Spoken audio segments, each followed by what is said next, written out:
방금 소개받은 박예은입니다. 오늘 제 이야기가 여러분들의 어떤 역사의식 함양에 또 어떤 인문학적인 상상력을 키우는데 조그만 도움이 되었으면 합니다. 우리는 역사, 철학, 문학 이게 어떻게 보면은 우리 인간에게 매우 중요한 그런 학문인데 이런 인문학이 왜 요즘 와서 부쩍 인문학이 강조될까? 인문학이 그것은 제가 볼 때는 한 두 가지 이유가 있거든요. 하나는 인문학을 공부하다 보면은 나란 무엇인가 나를 알게 됩니다. 어떤 내 뿌리를 정체성이 길러지죠. 정체성이 확고하면은 절대 남하고 비교 않습니다. 내 자존감이 있기 때문에. 우리나라가 지금 세계 경제 대국 7위, 10위 그렇게 잘 살지만 사람들이 계속 어떤 욕구불만에 빠져 있잖아요. 욕구불만. 그래서 나를 모르기 때문에 끊임없이 남하고 비교를 하거든요. 근데 자존감이 있으면 남하고 비교를 안 쳐. 그래서 그런 것 때문에 자살률이 세계 1위입니다. 그래서 우리가 인문학을 소홀히 한 업보다. 그래서 요즘 와서 인문학이 정말 중요하겠구나 하는 생각을 요새 하기 시작합니다. 또 두 번째는 인문학을 공부하다 보면은 바로 뒤에서 설명을 제가 하겠지만 상상력이 엄청 길러져요. 다시 말해서 지금 4차 산업사에서 필요한 이러한 어떤 지식이라든가 살아가는 어떤 지혜라든가 이런 것을 우리 인문학을 통해서 그리고 인문학의 가장 핵심인 역사학을 통해서 알 수 있거든요. 그래서 그런 이야기를 이제 오늘 좀 해보려고 합니다. 그러면서 구체적인 어떤 사례를 우리 지역 또 우리 한민족의 역사 어떤 정체성의 뿌리를 마흔에서부터 한번 찾아보려고 이렇게 합니다. 마흔은 여러분들한테는 그렇게 쉽지 않은 특히 우리 광주 분들한테는 마흔은 너무나 생소한 이야기거든요. 그 이야기를 좀 쉽게 여러분들하고 좀 해보려고 합니다. 저는 지금 현재 초당대학교에서 있고요. 또 옆에 마흔 역사문화연구의 마흔 연구소장이다 그랬는데 지금 현재 우리 전남 쪽에서 마흔 어떤 유산이 유적 유물이 가장 많이 분포되어 있는 지역이 나주하고 영암입니다. 그래서 제가 영암 쪽에 가면은 마흔 역사문화연구회라고 있는데 군에서 보조금 받고 운영되는 학회가 있어요. 거기서 제가 마흔 연구소장을 하면서 학술 세미나를 좀 주관하고 그래서 그 지역에서 또 마흔사를 어떻게 할 것인가 또 일반 대중들에게 어떻게 마흔사를 또 대중들에게 알릴 것인가 이런 것에 대해서 좀 고민하고 있습니다. 우리가 지금 광주 정신 그러는데 이제 결론만 말씀드리면 우리가 자꾸 광주 정신, 전라도 정신 그러잖아요. 근데 사실 전라도 정신이 광주 정신이고 광주 정신이 전라도 정신이죠. 우리가 지금 현재 행정구역으로만 나눠져 있을 따름이지 전라도 속에 광주 아니겠습니까? 그래서 전라도 정신과 광주 정신은 큰 구별이 없다라고 생각하면 되는데 이 광주 정신이가 도대체 무엇인가? 두 번째 광주 정신의 뿌리는 어디서부터 찾을 것인가? 이게 이제 우리가 알고 들어가야 되거든요. 내 뿌리를 찾는 것이니까 그것은 곧 내 정체성을 찾는 길하고 같습니다. 그래서 오늘은 제가 우리 전라도 정신, 광주 정신의 뿌리는 마흔에서부터 찾을 수 있다. 그것을 좀 학문적으로 여러분들에게 쉽게 좀 이야기를 해보려고 합니다.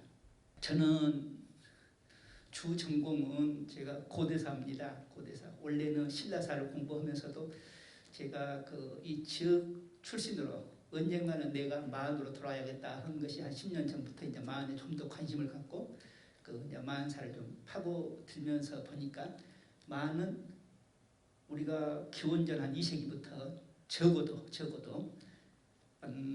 유적 유물로나 또 문헌으로 보면은 AD 한 550년까지 그러니까 한 800년의 역사를 마흔이 가지고 있는데 그렇다면은 역사 시대로 마흔을 우리가 봐야 되는데 이상하게도 가야의 경우는 역사학자들이 많이 마흔에 관심을 갖고 있어요. 이제 가야사에 대해서 역사학자들이. 그런데 마흔의 경우는 고고학자들이 영역을 다 했어요.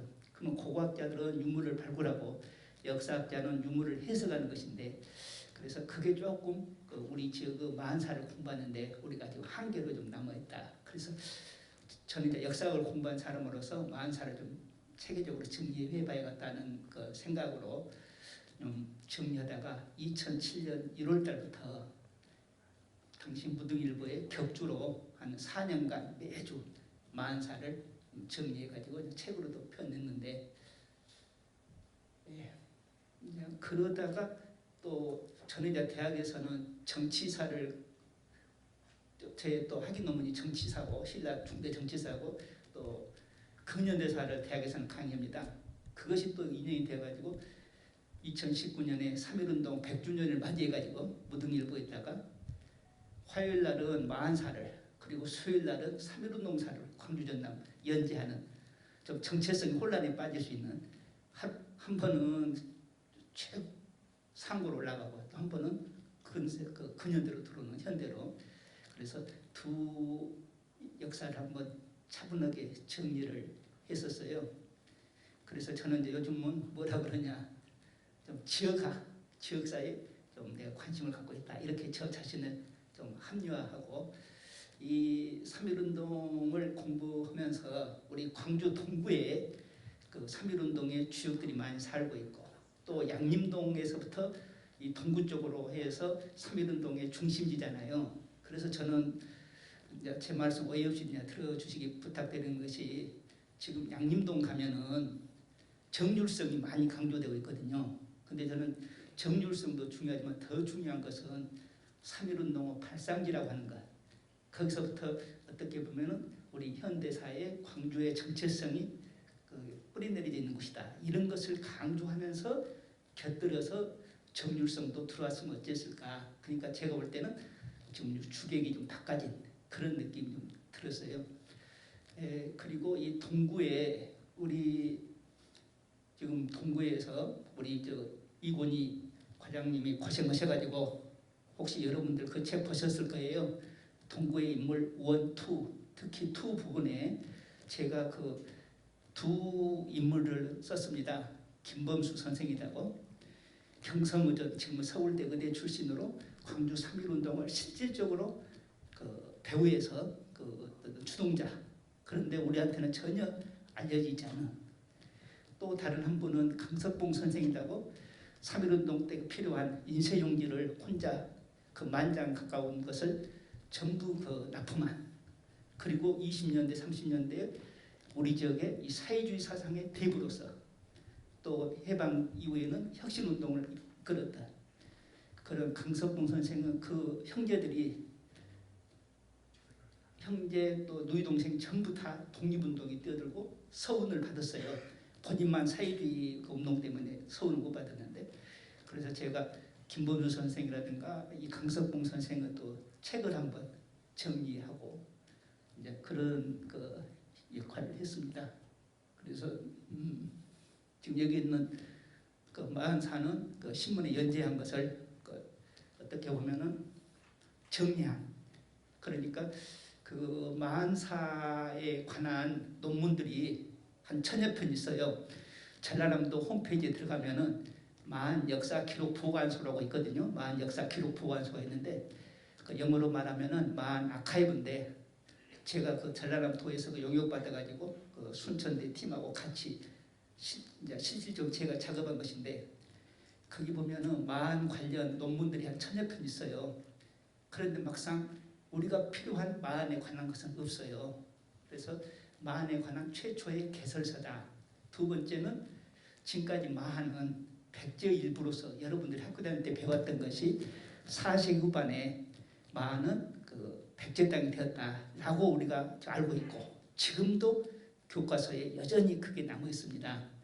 그런데 그런 백제의 만이 아니라 만의 백제로, 만 중심으로 한국 고대사를 좀 보려한 그런 책이다, 이렇게 생각하시면 되겠습니다. 그 영암의병사는 혹시 영암 분 계실지 모르는데, 제가 영암에서 이제 그 만 때문에 내려가다 보면은 영암 사람들이 자꾸 이야기한 게 영암의병 이야기를 해요. 한말 의병을. 근데 제가 공부한 바로는 영암의병은 교과서에나 또 전문 학자들의 책 속에는 안 보이거든요. 그건 이상하다. 그래서 한번 군에서 저보다 정리할 수 있냐고 해서 한번 하겠다 해가지고 공부하다 보니까 여러 군데 일본군 기록이 보이는 거예요. 그래서 그것을 토대로 해가지고 영암의병사를 복원했는데 이제 이 책에서 저는 무엇을 이제 이야기했냐면 제일 중요한 건 항상 우리가 이야기했지만 관점입니다. 관점. 저는 저희 집 애들도 있고 학교 학생들한테도 항상 이야기하지만 그 애들의 장점을 찾아서 장점을 키워주려고 합니다. 장점을. 99가지 그 모든 것에도 자릉 하나 있거든요. 그 하나를 키워주려고 늘 노력하는데 그 우리가 예를 들어서 의병 자료를 볼 때도 대부분 일본군 자료거든요. 근데 일본군 자료 보면은 우리 의병들을 죽였다고 나오잖아요. 죽였다. 피살로 기록이 돼 있어요. 피살. 근데 우리 학자들이 우리 지역의 의병 연구자들도 아무 생각 없이 피살이라는 단어를 그대로 쓰고 있습니다. 저는 그것을 어떻게 하고 일본군이 주어가 아니라 우리 독립군이 우리 의병 독립군이 주어로 그래서 우리 의병들이 싸우다가 장렬하게 전사한 기록으로 그러니까 관점이 전혀 다르잖아요. 일본군 비록 일본군의 자료지만 나는 그것을 우리 의병 입장에서 자료를 해석하는 거죠. 전사로 저는 그 자료를 해석하고 또 사실 우리가 그 예를 들어서 내가 의병 대장이다. 10명 의병을 거느리려면은 돈이 많이 들어요. 새끼 밥 먹여줘야죠. 용돈도 줘야죠. 그러면은 내가 100명, 200명 대부대를 이끌 수가 없어요. 그러니까 결국은 많이 봐야 10명, 20명 내 의병을 거느리고 있습니다. 그러니까 우리 지역 의병들은요, 의병장들은 소규모로 움직여요. 소규모로 움직이고 그 대신 지금 같으면은 그 핸드폰 단톡방에다가 카톡방에다가 단톡방을 만들어 가지고 무슨 일이 있으면 그 우리 어느 날 언제 만나자. 그래갖고 동시에 작전을 하거든요.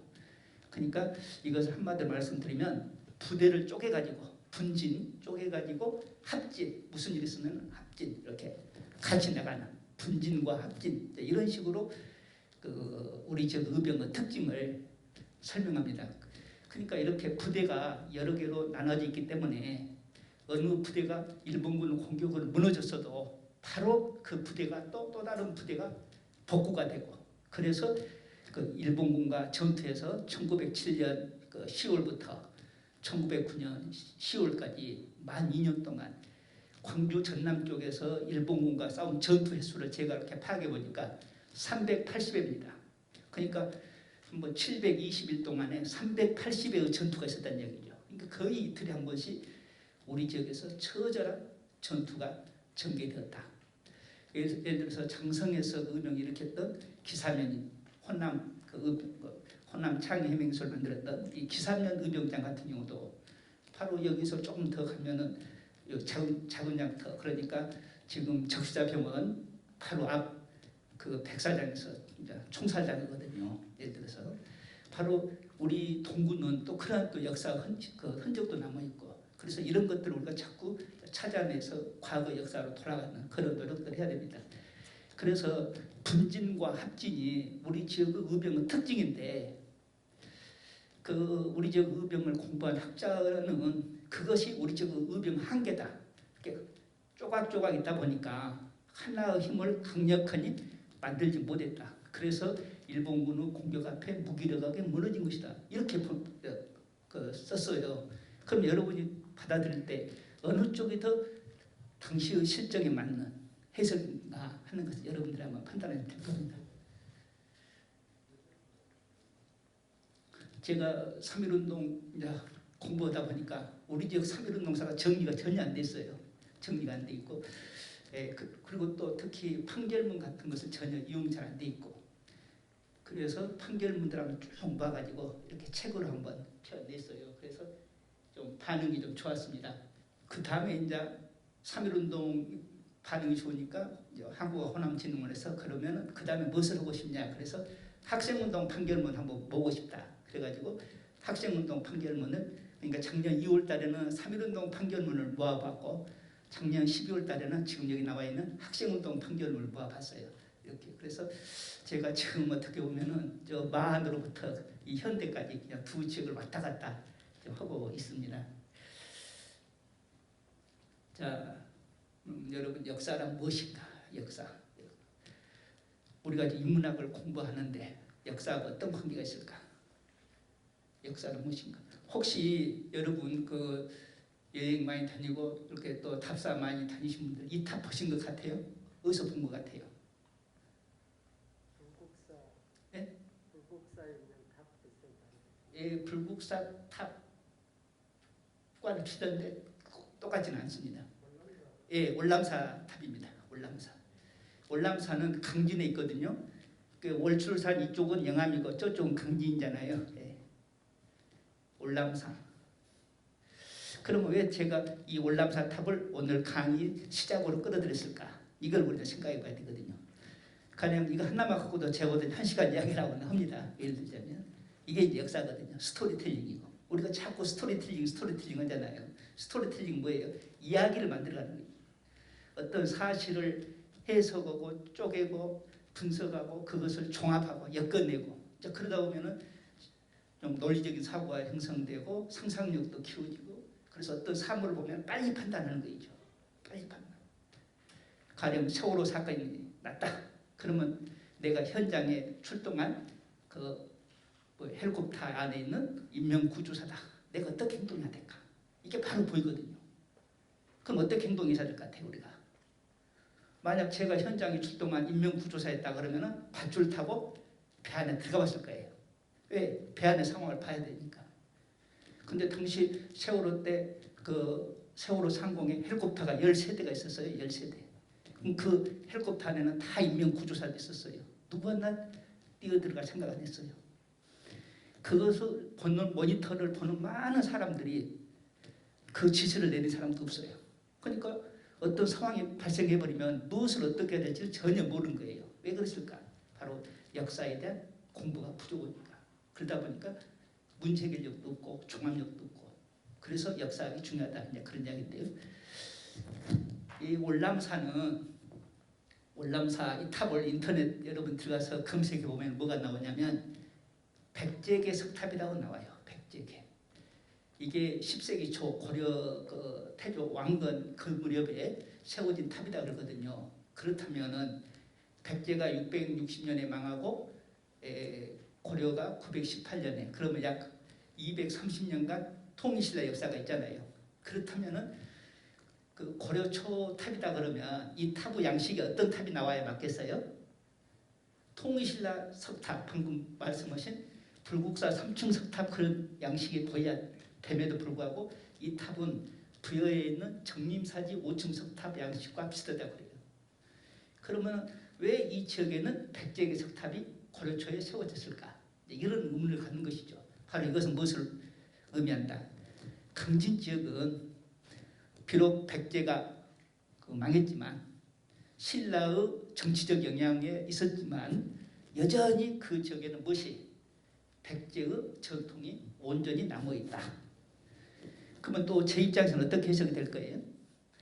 백제 이전에 많은 전통이 오히려 그 지역에 뿌리내리기도 했고 많은 전통이 백제의 전통으로 이렇게 계속 이어지고 있었던 것은 아닐까 이런 생각을 하게 됩니다. 현재 월남사에 가면은 이 탑 하나만 달랑 서 있어요. 지금 대웅전 이제 이 복원하려고 준비하고 있는데 저 개인적인 생각으로는 대웅전 복원 않고 이 탑 하나만 놔뒀으면 쓰겠다 하는데 월남사는 이제 고려 후기에 그 혹시 여러분 최충원 아시죠? 최충원 아들 최후가 있거든요. 최후가 이제 오랫동안 장기 집권하는데 그때 그는 이제 많은 문신들 우대하고 막 그러거든요. 그때 그 해심이라고 그 보조국사 송광사 진울의 제자인 해심이라는 승려가 있는데 화순 사람이에요.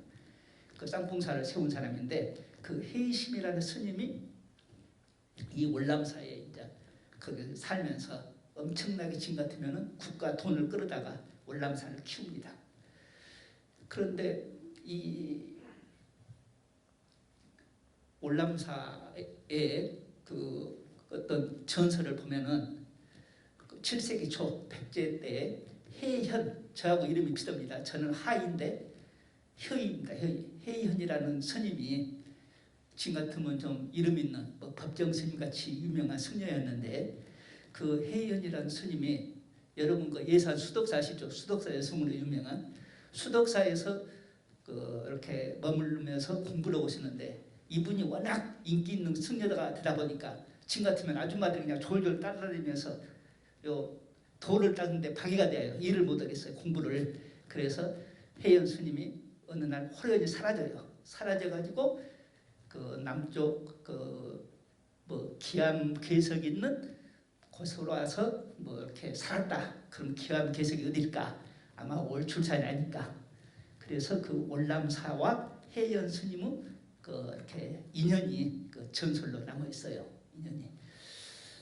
그래서 그러면 6세기, 7세기 초면은 그 마한의 백제로 통합된 직후인데 그러면 혜연 스님이 오기 전에도 이미 그 월남사에는 절이 있었지 않았을까 하는 게 제 생각이에요. 그래서 월남사 절터를 발굴한 그 도청에 있는 학예사하고 한 달 전에 만나서 그런 이야기 했더니 이 월남사에 가가지고 현장에 가서 이야기했더니 자기가 발굴했는데 발굴을 하다 보니까 백제 이전에도 그 거물터가 있다고 하더라고요. 있다고 이제 있다고 해요. 그러면 결국 제가 추측한 것이 어떤 일리가 있잖아요. 저는 기본적으로 나주에 가면은 불회사라는 절이 있습니다.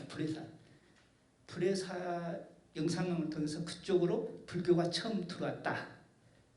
그리고 그 불교가 영광 법성포를 통해서 서울로 올라가고 그게 이제 384년에 침략 때 불교가 이렇게 들어온 것으로 기록이 남아 있는데 그 전에 마한시대 불교가 이미 들어와 있지 않았을까 이렇게 저는 이제 개인적으로 생각하고 있는데 그러니까 흔적들을 이 월남사 또 해영과 관련된 여러 이야기들이 보여주고 있다. 그렇다면 강진 사람들은 그런 오랜 전통 문화를 가지고 있잖아요.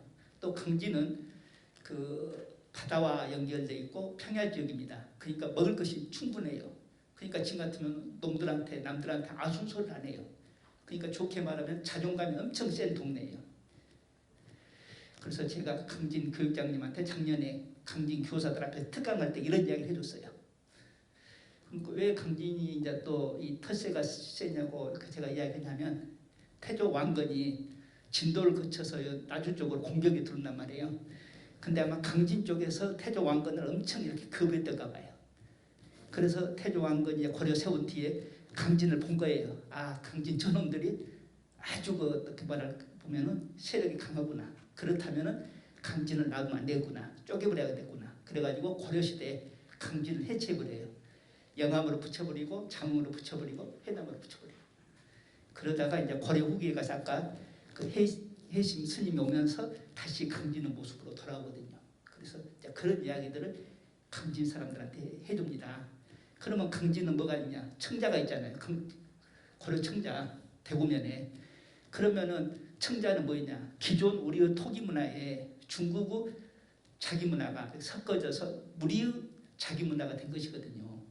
그것은 결국은 강진의 문화는 어떤 문화다? 오픈된, 개방된 문화다. 즉 폐쇄된 문화가 아니다. 근데 텃세라고 하는 것은 뭐예요? 좀 부정적으로 보면은 폐쇄적이잖아요. 근데 강진의 문화는 원래 개방적이다. 그러면 텃세는 무엇이냐?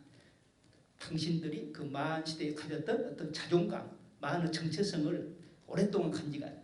그러면 강진 해남은 친미 다르라고 일본 기록에 나와 있는데 또 중국 기록에는 신미국으로 나와 있는데 상당히 강한 마한 세력이 강진하고 해남 그 사이에 형성돼 있거든요. 그래서 그런 전통이 지금 오늘날 무엇으로 우리한테 이야기가 남아있다.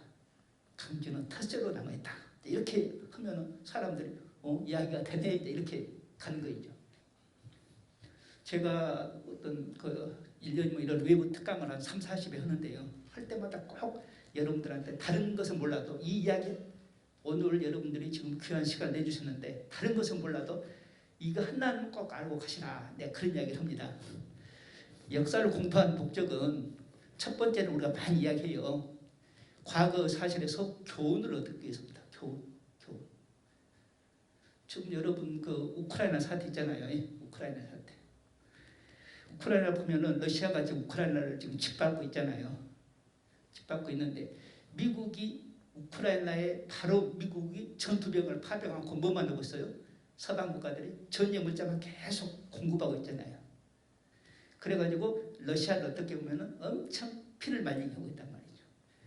푸틴이 생각할 때는 러시아가 탁 밀고 들어가면은 그 질렌스키인가 우크라이나 대통령이 도망가고 그러면 칠러 정부를 세워야겠다 이런 생각으로 밀고 들어갔는데 거기서 질렌스키가 그 러시아가 공격이 오니까 미국에서 원래 내가 장소 제공이지 그랬을 때 여러분 아시다시피 질렌스키가 그 전화 내용을 공개해버리잖아요.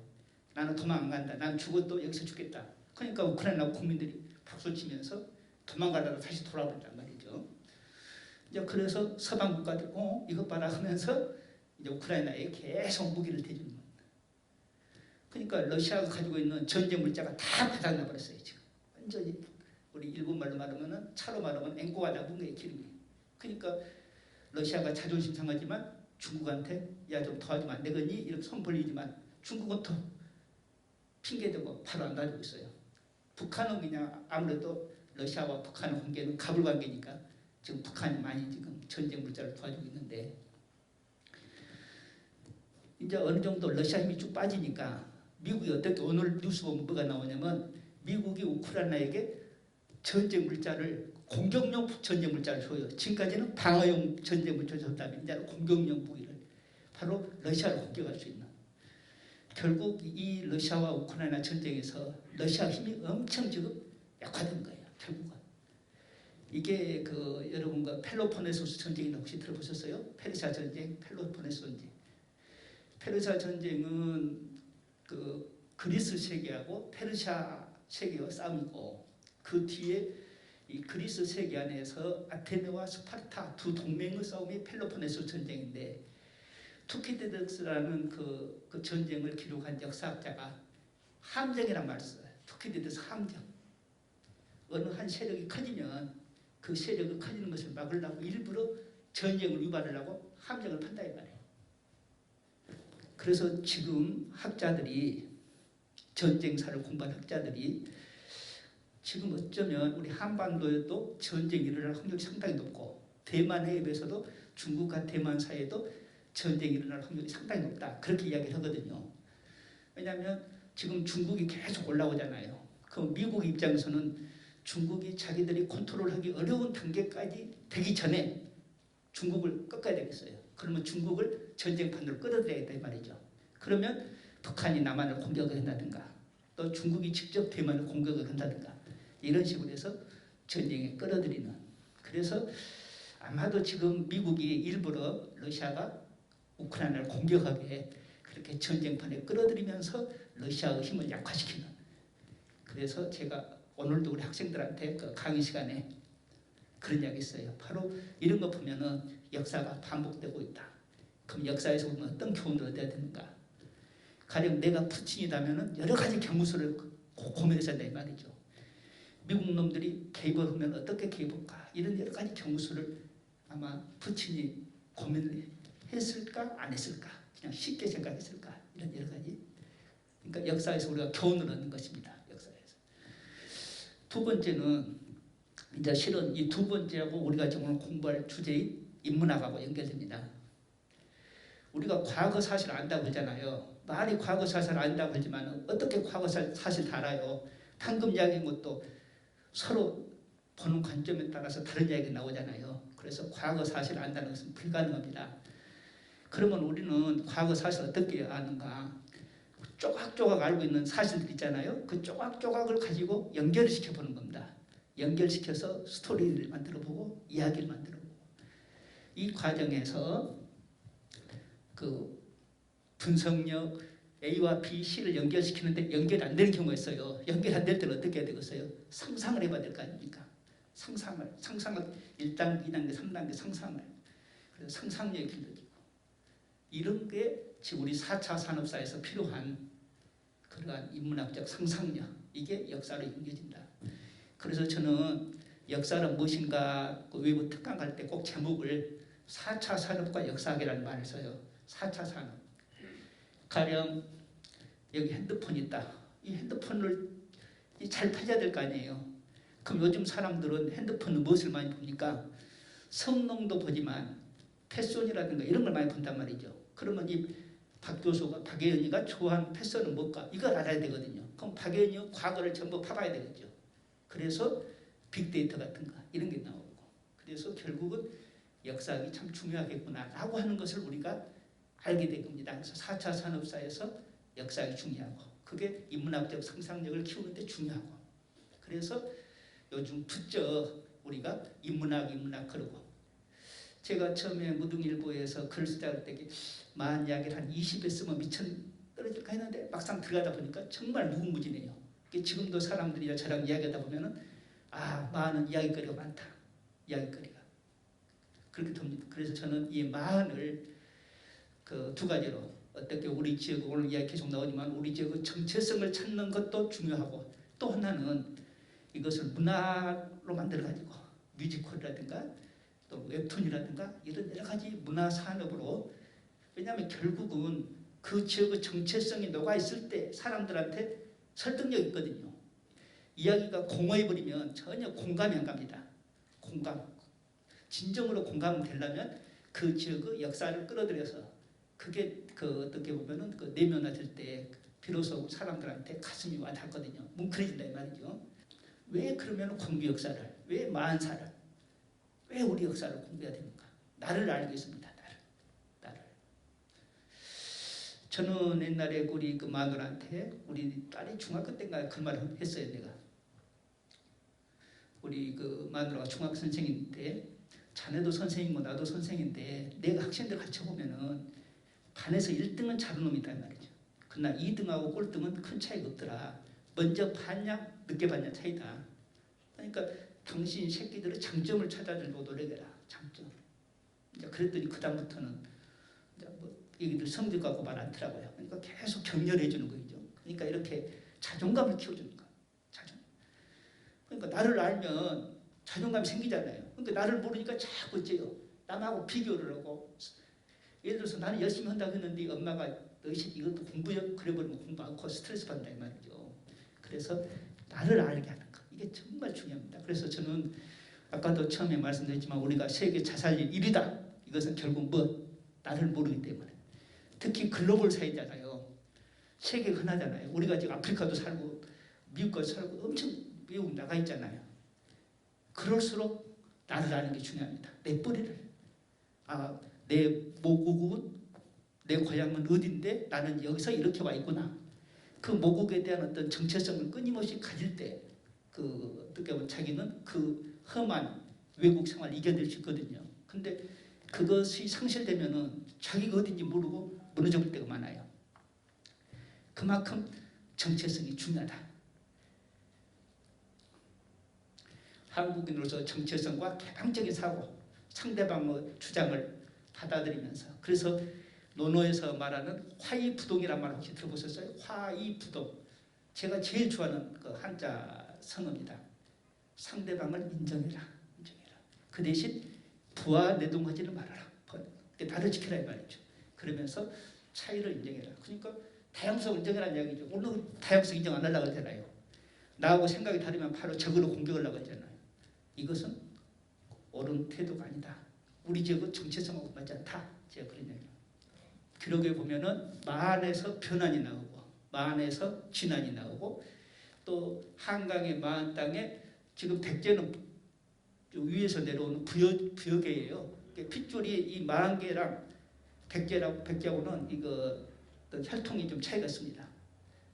그래서 이 부여계가 내려와서 땅 좀 주세요. 그러니까 마한 쪽에서 한강 쪽에 땅을 준 것이거든요. 그런데 변환이 가야가 되고 진환이 신라로 발전하잖아요. 그리고 이제 백제가 마한 땅을 차지하고, 그렇다면은 지금 현재 한강이 나무 우리 고대사의 원뿌리는 어디가 있다? 마한이다. 이렇게 말씀드릴 수 있겠습니다. 자, 이쪽 이해 가시죠? 마한이 어떻게 보면 우리 고대사의 원뿌리다. 원뿌리. 왜? 마한에서 신라가 나오고 마한에서 가야가 나왔으니까. 그러면은 변환에서 가야가 나왔잖아요. 그럼 마한의 입장에서 본다면 손자잖아요. 근데 우리는 지금 마한하고 가야를 자꾸 1대1로 비교하려고 그래요. 가야사 하니까 마한사 공부한다. 저는 그런 거 있는 거예요. 역사 뿌리를 보면 마한사에서 파생됐는데 그것은 결론은 지금까지 우리가 만사를 제대로 알려고 하지 않았다. 알려고는 했지만 정확하게 알려고 하지 않았다. 미리 결론부터 말씀드리면 만은 이제 기록에 보면 54개의 작은 나라로 구성되어 있다 그러는데 그 작은 나라도 큰 나라가 있고 적은 나라가 있고 그런다 이 말이에요. 그런데 그 큰 나라들은 몇 개의 거점적이 있을 거예요. 그 중에 그 기록에 보이는 목지국이라는 큰 나라가 있는데 거기는 아마 충청도, 경기도 그쪽이 있을 것 같고 충청도 지금 충남 북쪽, 경기도 남쪽 그쪽 같은데 거기 있는 목지국이 있었고 근데 최근에 이제 우리 지역에서 마흔살을 공부한 분들은 그 목지국이 백제에 밀려서 전북을 거쳐서 이 전남 영산강역으로 밀려 내려왔다.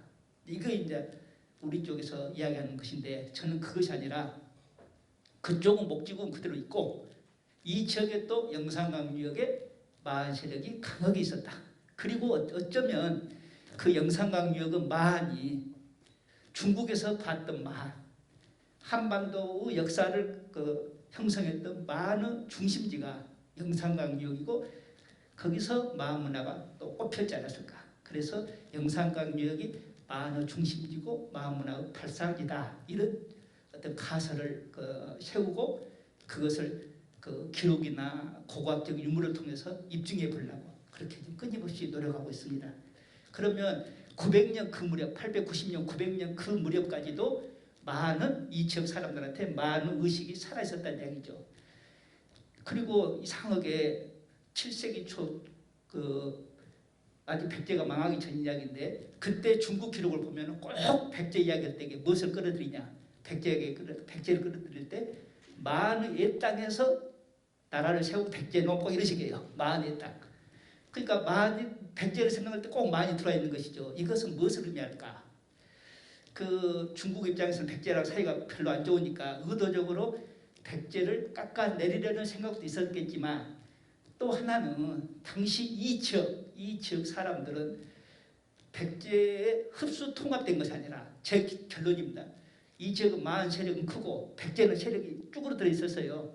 왜냐하면 한강역은 고구려한테 뺏겨버렸고 전북, 전남, 특히 전남 지역은 마한이 강하게 버티고 있고 그러면은 백제는 충청도 일부예요. 그럼 그 백제가 고구려랑 싸우려면 결국은 후방의 마한 세력을 최대한 끌어들여야 돼요.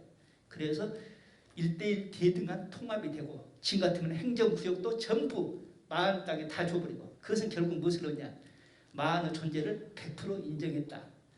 그래서 흡수 통합이 아니라 저는 1대1 대등한 통합으로 그리고 국호는 의대로 양보했지만 마한이 백제를 양보했지만 이 과정에서 백제 입장에서 자기들의 그 부여족 계승 어떤 정체성을 약화되거든요. 마한한테 밀리니까.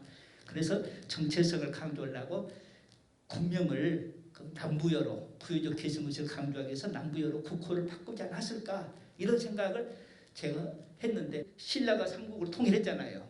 근데 이 지역 사람들이 계속 마한 의식을 가지고 있는 거죠. 이게 신라 사람 입장에서는 부담스러운 거죠. 자꾸 마한 백제 그러니까.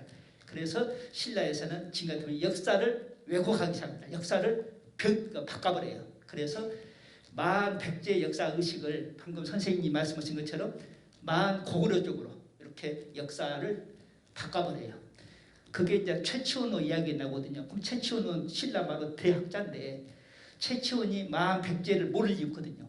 근데 최치원이 마한 고구려를 꺼냈다는 것은 당시 그러한 어떤 정치적 의도에서 나온 것이 아닐까 그렇게 지금 이야기하고 있습니다. 그러니까 이런 이야기도 우리가 또 한 시간을 해야 됩니다. 근데 이제 오늘 여기까지만 하고 넘어갈게요. 이렇게 기록 특히 유물로 보면은 6세기 중엽 한 550년까지 이 지역에 백제는 거의 안 보여요. 솔직히 백제는 가야 왜 이런 문화가 여기 많이 보입니다. 우리 신창도에 가면은 이쪽에 또 보면은 그 마한 문화가 많이 보이는데 백제 것은 안 보여요. 솔직히 대부분이 마한 것이 보이고 가야 것이 보이고 왜가 보입니다. 그러면 가야와 어떻게 교류가 됐겠어요? 내륙으로 됐겠어요? 백길로 이루어졌겠어요? 저는 백길로 이루어졌다 봐요. 백길로.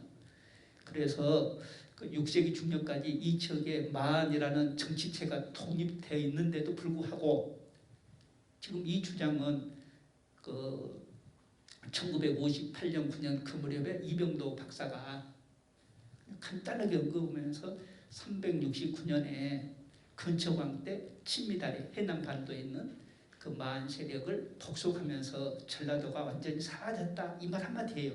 근데 그게 지금까지도 여전히 이게 우리 교과에 살아있고 특히 우리 고대사학계의 주류 학자들은 이 설을 그대로 지금 그 이야기하고 있습니다. 저 같은 사람들은 완전히 이단이죠.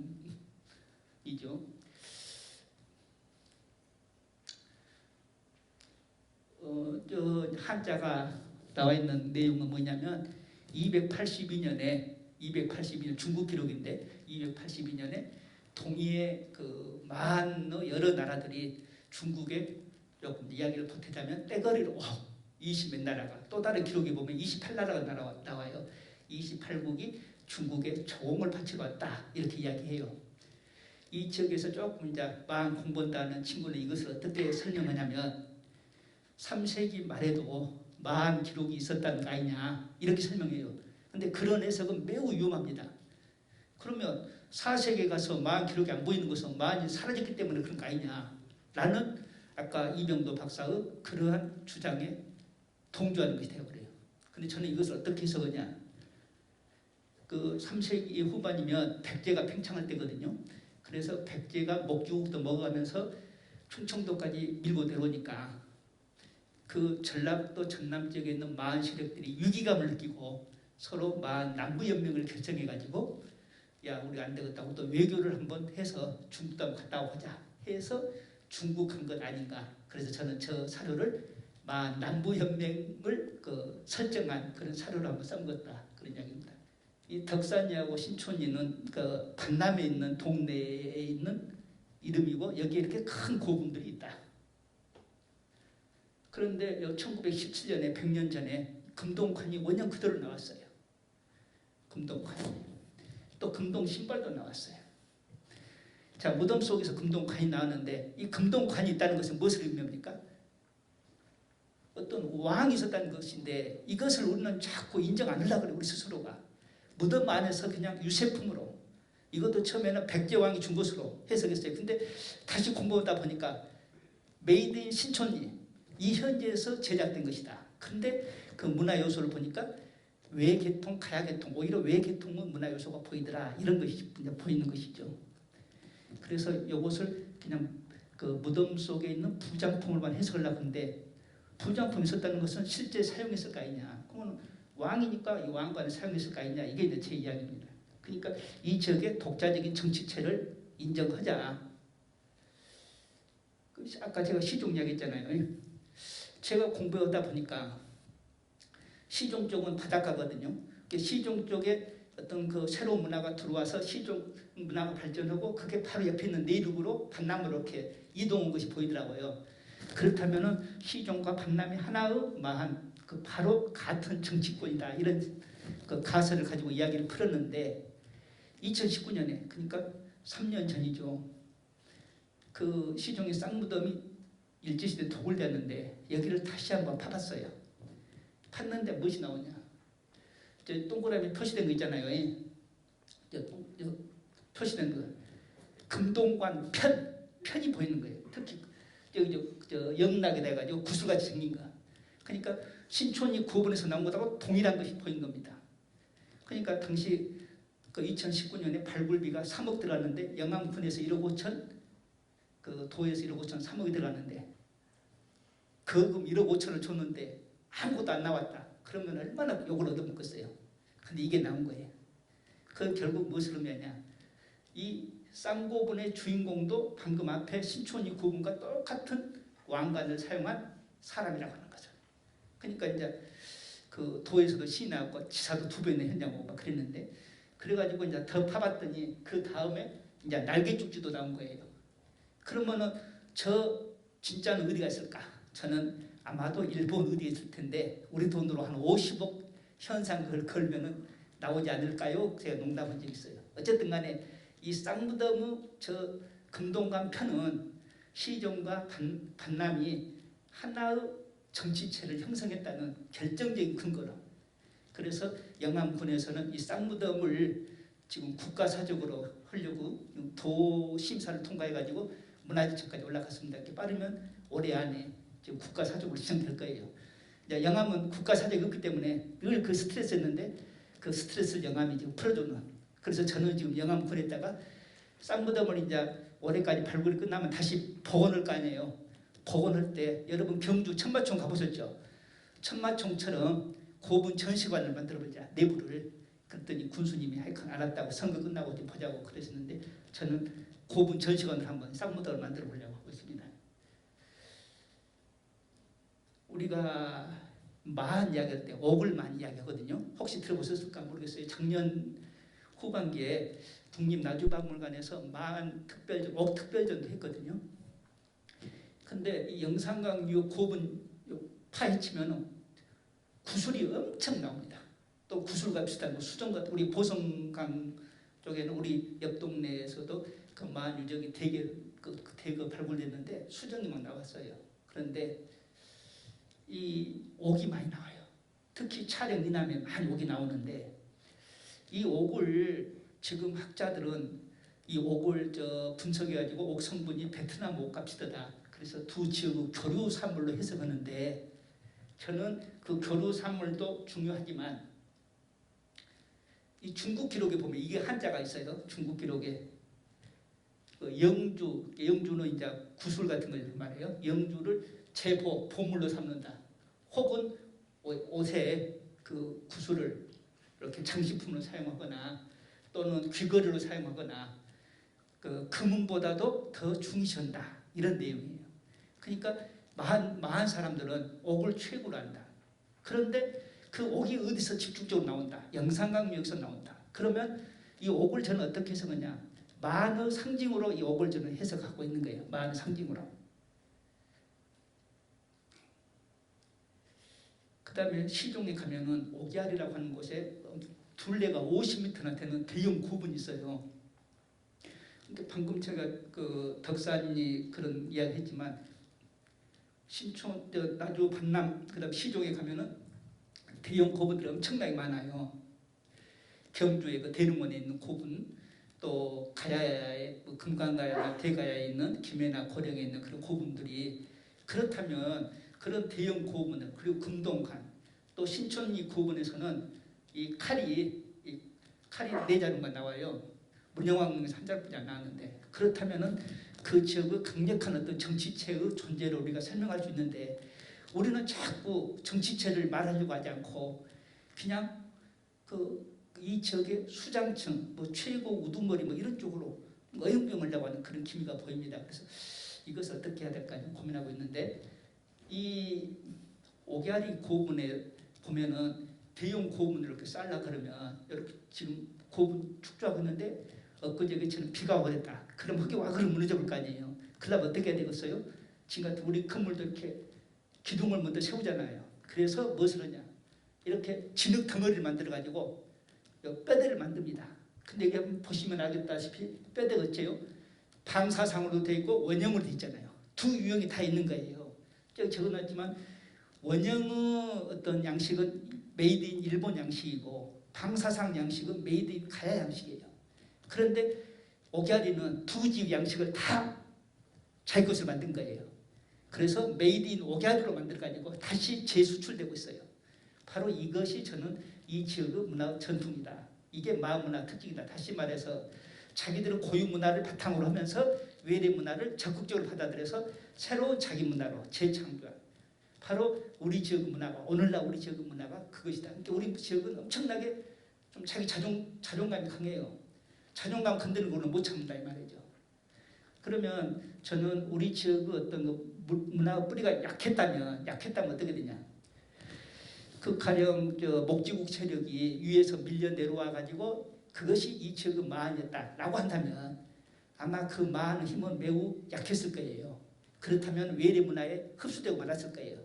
그러나 아까 제가 말한 것처럼 이 지역의 마한 문화는 뿌리가 강했기 때문에 외래 문화를 자기들이 취사 선택하는 거예요. 그래갖고 새로운 마한으로 만들어갔다. 무슨 말씀인지 아시겠죠? 아마 그게 우리 지역의 마한의 어떤 정체성이 아닐까. 그런 증거로. 그래서 이런 것을 제가 이제 그 영암이나 나주 가서 문화 해설사들한테 자꾸 설명합니다. 마한 답사할 때에 사람들한테 이런 식으로 설명해라. 이래서 이 지역의 마한의 독자적인 문화, 마한의 정체성, 그것이 우리 한민족의 정체성이고 전라도 정체성이고 전라도 정신의 뿌리로 이어진다 라고 설명을 하면 좋지 않을까 이렇게. 자, 또 기록을 볼게요. 저는 이제 기본적으로 역사학자입니다. 그래서 기록을 늘 보고 아까도 말씀드렸지만 해석을 자꾸 이제 내 기준으로 새롭게 해석해 보려고 하잖아요. 근데 이 마한에 관한 중국 기록에 이 장례 풍습이 나와 있어요. 여기서 한은 마한을 말합니다. 마한을. 거기 보면 뭐가 나오냐면 우마, 소나 말을 탈 줄 모르고 근데 탈 줄 모르고 그러는데 신창동 유물에서 수레바퀴가 나왔어요. 수레가 있네? 그 마차가 있네? 이제 그러면 말 못했단 말은 아닌 것 같고 그렇다면은 마한 사람들은 소나 말을 어디다 썼을까? 장례를 치를 때만 썼다고 돼서 장례. 장사지는 때 사람 죽었을 때 그러면 저게 뭘까? 저게 소나 말을 장례 썼다는 것은 요 소 목을 쳐가지고 우리가 그 소머리를 또 말머리를 올리잖아요. 그렇게 썼을까? 만약 그렇게 썼다면 기록에 남을 이유가 없잖아요. 이것은 틀림없이 무엇일 것이다. 순장 대용으로 사람을 묻어야 되는데 사람을 못 묻으니까 이제 무엇으로? 그 소나 말을 대신 묻은 흔적이 아닐까 이런 생각이 들더라고요. 그렇다면 지금 영산강유 고분들은 엄청나게 대형 고분이잖아요. 그렇다면은 고분 안에 산채로 소나 말을 묻은 흔적이 있어야 될 것이다 라는 이제 생각이 드는 거예요. 그래서 그동안 발굴 보고서를 다시 한번 쑥 뒤졌어요. 그랬더니 여러 발굴 보고서에 소나 말이 산채로 이렇게 묻힌 흔적이 보이는 거예요. 또 소머리도 꺾어버리고 또 발을 4개를 묶은 흔적도 보이고 그것은 무엇을 의미하겠어요? 산채로 묻었다. 그래서 일본에도 가서 보면은 한신이라고 한나라 우리 대한민국 한자를 써가지고 한신이다 해가지고 소를 순장 대용으로 쓴 그런 풍습이 있어요. 그걸 한신이라고 그래요. 그러니까 이러한 그 만의 전통이 일본에 그대로 간 것 아닌가 이렇게 우리가 해석해 보는 거죠. 그렇다면 중국 기록에서 말하는 또 만이 어디를 말한다? 이 영산강유역을 말한다. 저는 이제 그렇게 이야기를 하고 있습니다. 지금 이제 그 고분에 있는 소뼈입니다. 그대로 산채로 있잖아요. 그래서 제가 그 재작년인가 나주 박물관에 가서 이제 이렇게 사람들 인솔에 가서 좀 그런 식으로 설명했더니 그 대전의 한남대학교 거기 출신의 그쪽도 좀 고고학이 우리 목포대 고고학과처럼 고고학이 좀 셉니다. 거기 출신의 젊은 그 여자 학예사가 저한테 그래요. 우리 광주 쪽에서 무덤 안에서 소말 흙으로 빚은 조그만 소말 그런 토우달거든요. 흙으로 만든 우상. 이게 나와서 왜 무덤에서 이것이 나왔지 그랬는데 교수님 설명 들으니까 이해가 갑니다. 다시 말해서 소말은 지 같으면은 이건이나 누구죠? 이종이라는 재벌들이 사용한 것이지 가난한 사람들은 소말을 사용하지 못하잖아요. 하긴 해야 되겠는데 그러니까 무엇으로? 흙으로 빚어가지고 아까 구슬도 마찬가지입니다. 있는 놈들이 구슬을 수입품 쓰고 그러지 가난한 사람들은 구슬이 좋은지 아는데 그래서 우리 나주 박물관에 가서 보면은 흙으로 빚은 구슬들이 많아요. 무슨 말씀인지 아시겠죠? 그래서 이런 장례 풍습만 보더라도 이 지역이 만의 중심지고 이것을 중국에서는 이 지역을 만으로 생각하고 있다. 그래서 이제 오늘 이제 우리가 제가 이야기할 큰 줄거리는 이제 만 이야기를 끌어들이면서 이것을 전라도 정신, 광주 정신, 그리고 우리 동구 정신으로 한번 연결시켜 보는 것인데요. 저는 아마 여러분들이 혹시 이제 관심 갖고 여기저기 강연 들어보러 다니시고 그러면은 자꾸 전라도 정신 또 광주 정신 할 때에 밑에 보면은 박상이라는 사람 이야기를 많이 합니다. 저는 저것에 대해서 아주 거부감을 가지고 있어요. 박상은 저는 이제 서구 금오지구 사는데 그쪽 서창 쪽에 가면은 박상이 이제 살았던 그 마을이 좀 있는데 박상은 자기 아버지 때 충주에서 그냥 이쪽으로 시끄럽고 그러니까 조용히 은둔에 오거든요. 그러니까 충주 박씨 시조예요.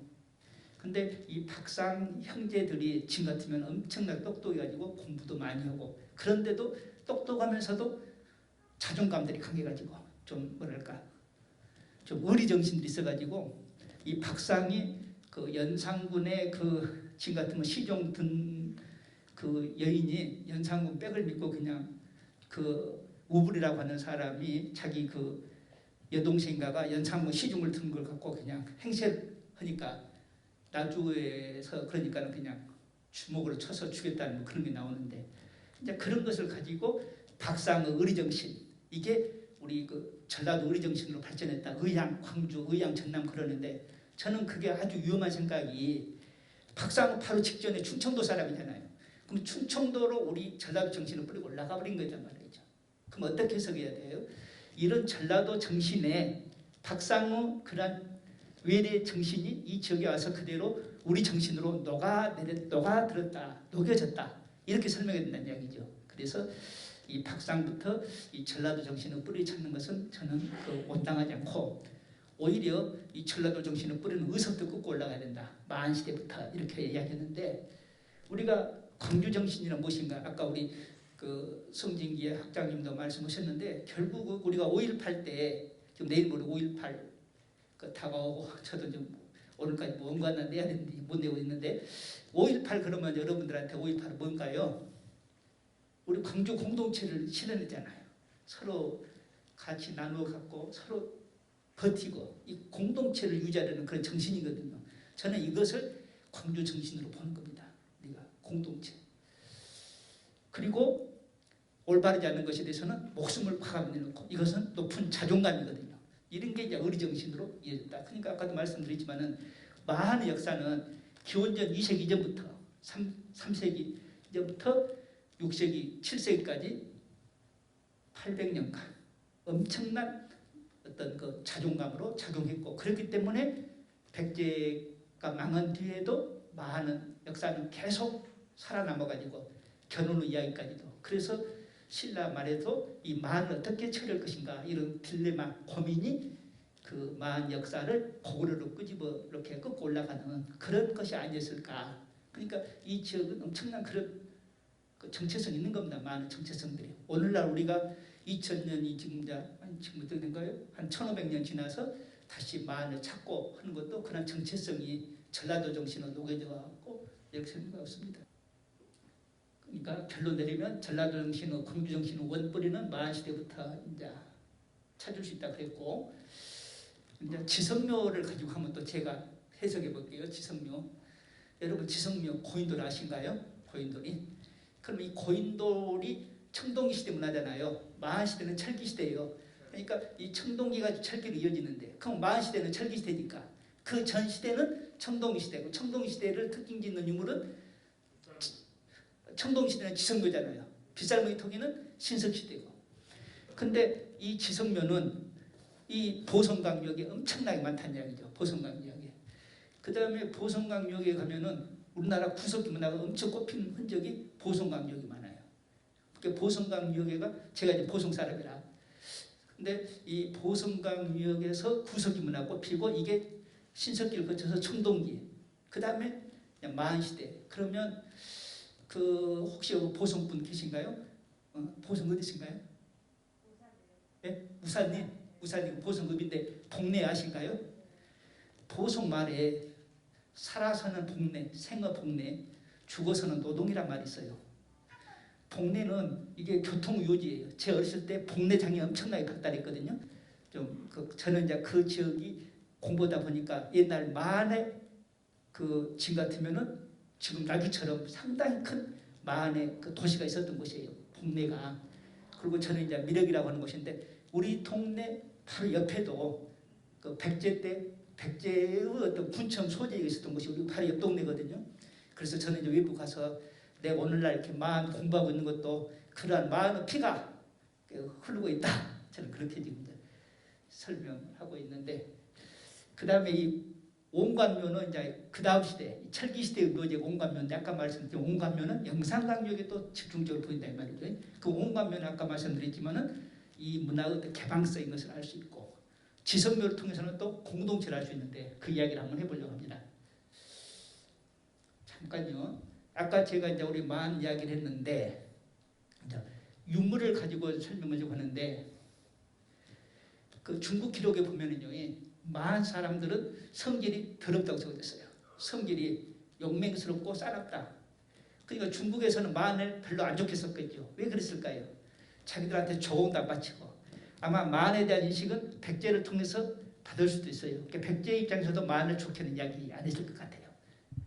자, 그러니까 만 사람들 용맹함을 상징하는데 그런데 그 고려 시대 그 이승유라는 사람 우리 제왕욱이 있었다고 교과서에 배웠는데 이승유 제왕욱에 보면은 만의 별칭으로 응준이라고 나와요. 응준으로 매음자 매준자인데 매로. 그래서 전주 우석대학교에 있는 조복종 교수님은 백제 별칭 만 이렇게 설명했는데 이 논문이 나왔을 때가 1988년인가 9년인가 기거든요. 그런데 이 지금 찻잔 밑에 글자에 뭐 하나가 더 있어요. 그래서 우리가 응준 글자가 아닐까 싶은데 이게 1994년인가 보감리 1호분 고분에서 우리 전대박물관에서 이것을 발굴했어요.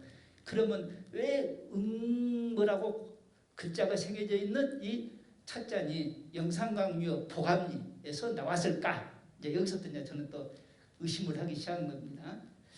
그리고 이렇게 쭉 봤더니 매와 관련된 이야기들이 전부 영산강묘로 집중되고 있어요.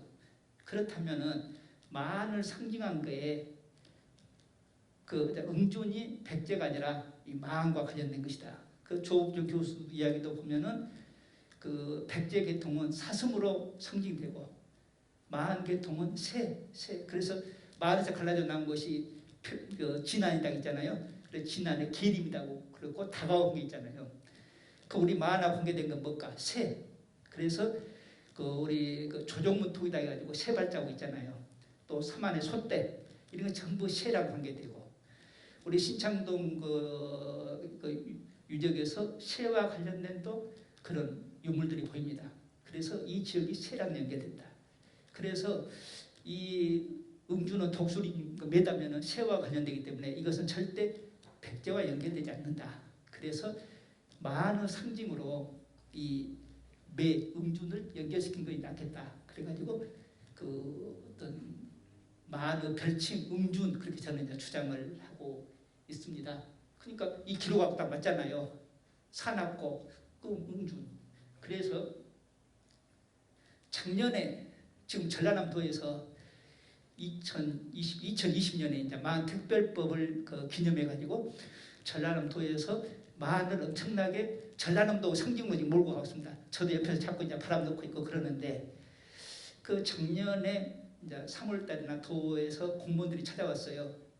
만을 어떤 기념을 할 것을 무엇으로 하면 좋겠는가 하고 자기들은 회의하면서 소떼 아시죠? 소도를 그 만의 상징으로 하면 좋겠다. 그래서 내가 좀 짜증을 팍 냈어요. 소도는 여러분이 아다시피 뭐냐면은 그 신앙과 관련된 거예요. 그러니까 제가 성당. 그러니까 성당은 신성지이기 때문에 내가 죄를 짓고 들어가도 경찰이 못 들어가는 거잖아요. 바로 그런 그 어떤 당시 마한 사회가 재정일치 사회에서 재정 분리로 넘어가는 그런 것을 보여주는 것을 우리가 소도를 해석하는 그러니까 마한 사회의 모습을 설명하는 것이에요. 근데 지금 전라남도는 그 해양 왕국 예를 들어서 서남의 시대 이런 그 동아시아 어떤 그런 이끌어가는 전라남도를 표상을 하고 있는데 그럼 그런 표상하고 소도가 전혀 안 맞잖아요. 그래서 제가 응준 내 책 한번 읽어봐라 그 담당자한테 그러면서 좀 설명을 해줬어요. 그러니까 저는 이렇게 고대 해상왕국 마는 그러니까 영산강을 통해서 저는 영산진흥이라는 말을 씁니다. 영산강을 통해서 대륙과 해양 문화가 서로 교류해서 새로운 만 르네상스 만 문명이 창출돼 가지고 밖으로 뻗어나갔다. 이런 그런 아까 흔적을 오갸리 고분은 우리한테 보여준다고 했잖아요. 문헌에 보이는 광주 특질입니다. 전라도 특질이죠. 첫 번째는 방금 이야기했죠. 두 번째 보면은 중국어 만에 대한 부정적 평가. 풍속은 기강이 잊었고 뭐 끌어안고 절하는 의법이 없다. 어른 어린이 남자와 여자와 구별이 없다. 하여간 최대한 부정적인 말을 쓰고 있습니다. 그 다음에 이제 세 번째가 있는데 마는 비록 우두머리겠다고 하나 민간의 잡과의 통제력이 약하고 성곽도 없었다. 그러니까 우두머리라고 해서 잘난 척을 한다 이 말이죠. 항상 같이 더불어 간다. 이런 게 마는 전통이다. 항상 같이 가는 거예요. 공동체를 유지하려고. 그 다음에 또 마는 대소 세력 차이가 크지 않다. 이게 이제 중요한데 변환이나 진화는 큰 예를 들어서 큰 집단은 세력이 10이라면 작은 집단은 세력이 2예요. 1대 5예요. 그러니까 큰 세력이 작은 세력을 탁 먹어버려요. 그러니까 통합이 잘 돼요. 그러니까 좀 육가야로 이렇게 좀 역사의 모습을 보이는데 마하는 평야지대에 있어가지고 세력이 크고 작은 세력들이 큰 차이가 없어요. 10대 6 정도. 그러니까 세력과는 통합이 잘 되겠어요, 안 되겠어요? 안 된단 말이죠. 그러니까 이 지역은 기본적으로 서로 같이 갈 수밖에 없어요. 그러니까 분립적인 서로 이렇게 각 지역에서 독자적인 세력을 유지하면서 더불어 같이 가는. 그래서 이 지역의 문화 특징을 보면은 뭐 영상강식 토기로 나타나는 여러 특징들을 보면은 공통된 많은 특징도 보이면서도 또 지역적인 특징들을 보여요. 그러니까 지역의 독자성과 전체의 많은 공통점, 보편성과 특수성을 우리는 마을에서 찾을 수가 있다. 그러니까 결국 연맹체 왕이라고 하더라도 구성원들을 배려해야 되고 또 각 왕국끼리도 같은 나라끼리도 서로 뭐랄까 공존하는. 그래서 공동체 정신이 형성되고 이런 거에 고싸움 같은 것에서 알 수 있다. 사례바오는 오늘 제 강의 따면서 어떻게 우리 외숙모가 보시고 일부러 오셨는데 우리 외숙모도 저희 동네 분이거든요. 바로 저희 옆에 사례바오라고 있는데 여기 지성묘가 있었어요. 저는 어렸을 때 지성묘지도 모르고 거기서 막 또 뛰어놀고 그랬거든요. 근데 나중에 공부하면서 보니까 지성묘더라고요. 지성묘는 아까 말씀드렸지만 청동시대잖아요. 그리고 우리 마을에 가면은 소댐이라고 있어요. 소댐이. 소댐은 뭐이겠어요? 소도가 있었던 소댐. 아하. 그러면 소도는 마한시대고 그 전에 청동시대고 우리 동네는 최소한 청동시대부터 마한시대까지 그 핏줄을 박 교수가 있고 그래서 마한에 지금 빠져든 게 아닌가 이렇게 지금 이야기를 하고 있는데 이 전남 지역의 지성묘 특징을 보면은 지금 2000년에 세계유산에 등록되어 있는데 엄청나게 많다. 밀집도도 세계 최고고 그런데 이 전남 지역의 지성묘 특징은 특히 보성강유의 지성묘 특징을 보면은 지성묘는 우리가 그냥 교과서 공부할 때는 청동시대 그리고 철기시대 와서는 아까 온감면화 뭐 토각 이렇게 발전된다 그러는데 보성강유역은 그 다음 철기시대까지도 계속 지성묘가 가고 있는 거예요. 그리고 여러분들이 지성묘 공부할 때에 뭐 우두머리 족장층 그렇게 했는데 그 19,000개가 다 족장인 것은 아니잖아요. 그러니까 지성묘도 보면 큰 것이 있고 작은 거 있고 그러면 작은 것을 보면은 밑에 부장품이 있겠어요 없어요. 그냥 평민들 것이니까. 그럼 보성강 유역에 그 많은 돌이 어디서 나왔을까? 그래서 제가 혼자 상상해 보니까 틀림없이 화산 폭발이 있었을 것 같아요. 근데 암만 그것을 찾으려 해도 없어서 우리 전대에 가면은 허민 교수라고 여러분 혹시 공룡 박사로 유명한 분 있어요. 그래서 그분 찾아갔더니 자기도 그런 생각하고 있다고 음이암 계통이고 과거에 화산 폭발로 관련된 그런 돌멩이라고. 그러니까 아주 옛날에 화산 폭발이 이루어지면서 그 파편 돌멩이들이 보성강 지역에는 널려 있었다. 이것을 그 지역의 사람들은 못으로 무덤으로 사용했고 그 양식은 언제까지 마한시대까지도 보성 사람들은 몽관 대신에 못을 계속 사용했다. 지성묘를 사용했다. 이렇게 생각하면 되겠죠. 저기 한자 있잖아요. 복장이란 말이 무슨 말이냐. 복장은 장례를 2번 치는 겁니다. 내가 죽으면 밖에 내놨다가 시신이 썩으면 다시 2차장. 이게 복장인데 우리 할아버지 때까지도 했고 지금도 진도 가면은 그 남아 있어요. 우리가 초분이란 말 쓰잖아요. 초분은 2가지 뜻이 있어요. 풀초자 써서 풀로 덮는다고 해서 초분이고 초기할 때 먼저 1차장, 2차장 복장 이런 뜻인데 지성묘도 일종의 복장의 풍습이다 그래요. 저 남방사회. 저는 기본적으로 우리 이 지역의 문화는 북방계통이 아니라 남방계통으로 저는 보고 있어요. 그러니까 자꾸 대륙문화가 이리 내려왔다 이거 남았다 이 말이죠. 대륙문화가 여기서 섞어졌을 수 있으나 원뿌리는 남방문화 계통이다. 그 흔적이 지성묘다고 보는데, 그러니까 시신을 밖에서 적혀가지고 뼈만 이렇게 하는 복장 풍습으로 보고 있어요. 그리고 보성강역에서 보면은 연맹장뿐만 아니라 일반인도 이 지성묘를 차용하고 있다. 그런데 뒤에 보면은 방금 전에 말씀드렸지만 지성묘는 청동시대 묘지다 있잖아요. 근데 지성묘가 많이 밀집된 곳이 마한시대의 또 도시가 형성된 곳이다 이 말이죠. 그러니까 그 마한시대, 그 다음에 백제가 나오잖아요. 그 통일신라 시대. 역으로 계속 끄집 올라가면은 고인돌, 지성묘 밀집 지역이 그 지역의 중심지였다. 그러니까 가령 보성강역에 지성묘가 이렇게 집중된 곳하고 보면은 뒤에 백제시대의 지역 명칭이 나타나고 있어요. 그러면 거기에도 틀림없이 뭐가 있었을 것이다. 마한이 있었을 것이다. 이렇게 추정을 해보는 것이죠. 그러니까 현대까지도 연결되고 있다. 마한은 계속 이어지고 있다. 전남 지역에서는 지성묘 하안을 기원후 3세기까지 보고 있잖아요. 그러니까 기원후 3세기면은 이게 마한시대인데 마한시대의 중요한 묘지로도 지성묘가 기능했다. 우리 보성 쪽에서는요. 네.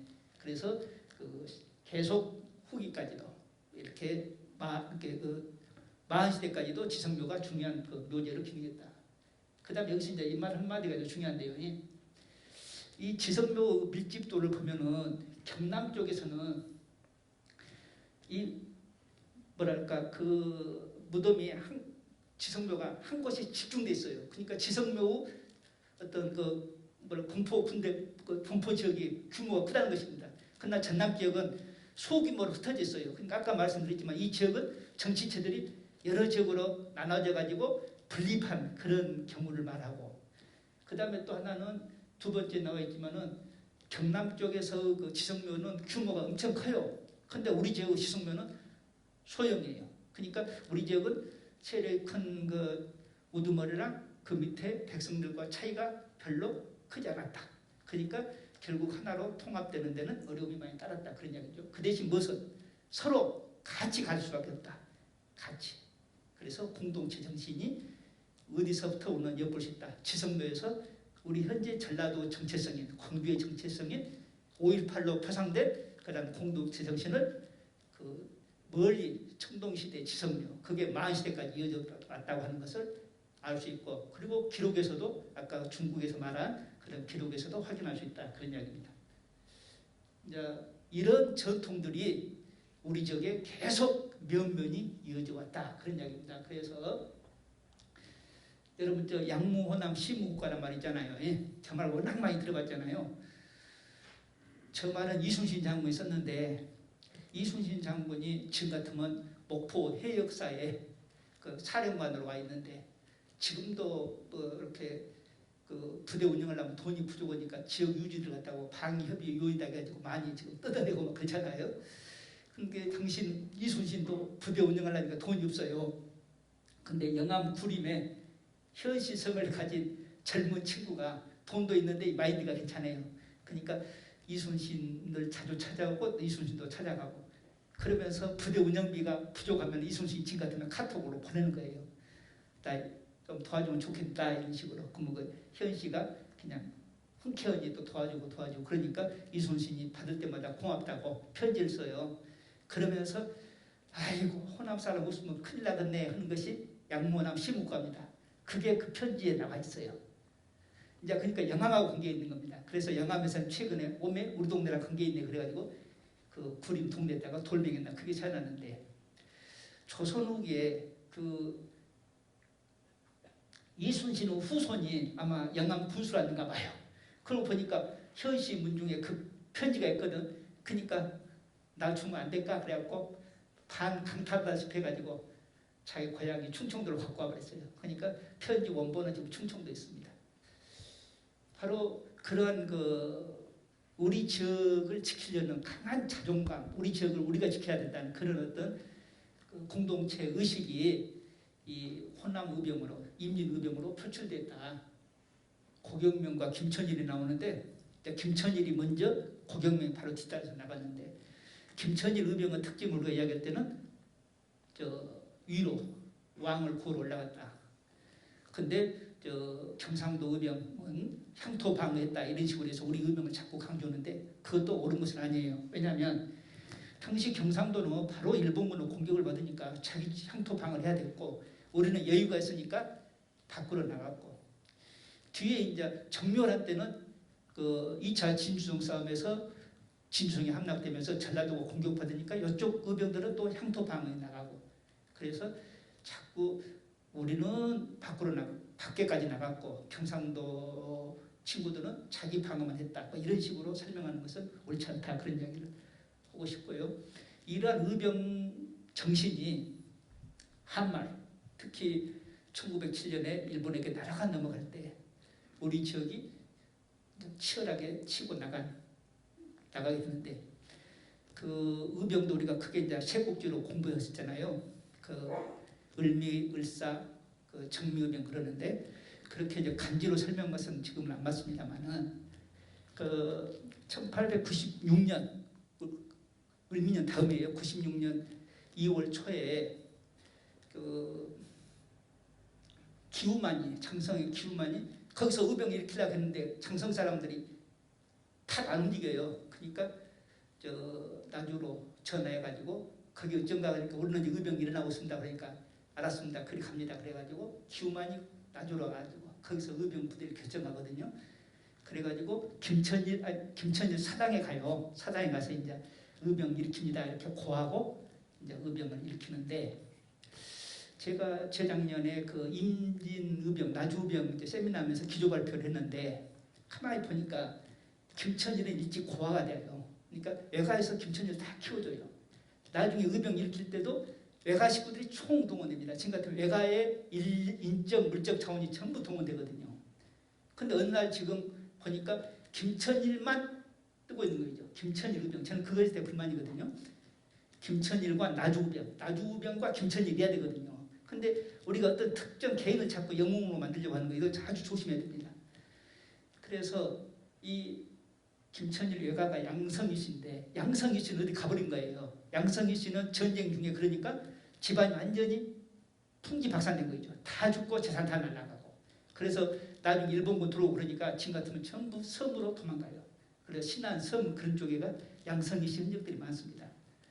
이제 그 재작년에 뭐 의병이나 행사한다면서 그 나주시에서 이렇게 초청장 보내면서 양성희 씨를 빼버리는가 봐요. 그래 난리가 났는데 제가 세미나하면서 이제는 우리가 양성희 씨 문중도 좀 관심을 갖자 그랬더니 후손들이 저한테 엄청 좋아라고 지금 그러고 있는데요.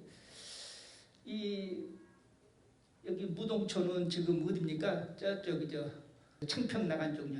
그쪽에서 우리 김태원 그 의병장이 일본군을 크게 이겼다 그러는데 그 김태원 의병장의 그 손자가 지금 김갑재 씨라고 옛날에 그 무동일보 논소리운동하고 광복회장 지부장 오래 하셨는데 그분이 자기 아버지가 이 김태원의 그 아들이 그 9살 때 자기 아버지가 이제 김태원이 의병력 장도를 하면서 그 무동천에서 일본군을 기습해가지고 일본군 장교를 죽이고 뺏은 망원경, 뭐 시계 이런 유품 몇 개 있더라고요. 그 뺏은 그 전리품을 이것을 집에 놔뒀는가 봐요. 근데 그 김태훈 아들 9살짜리 소 없는 아들이 김경천인데 김경천 선생이 요 놈을 들고 나가서 자랑을 했는가 봐요.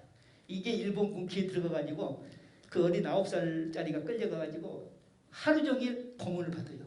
그래가지고 반신부주가 되고 이제 그러거든요. 그래서 내가 이것만 잘 정리해도 우리 그 지부장님 아버님도 독립유공자가 되었습니다. 내 보시면서 이제 그런 이야기인데 이제 이런 역사들이 있단 말이에요. 그 다음에 어등산. 이제 김태원 그 형제가 다 죽었던 데가 지금 어등산, 광주. 그래서 어등산 일대를 지금 우리 광주시에서는 의병공원으로 꾸미려고.